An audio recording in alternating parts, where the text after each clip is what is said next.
Hello everyone, in this video I will show you how to fix Acer Spin 3 fingerprint not working issue.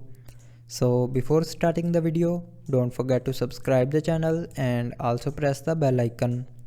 So to fix this issue, follow every single step as I am showing you in this video.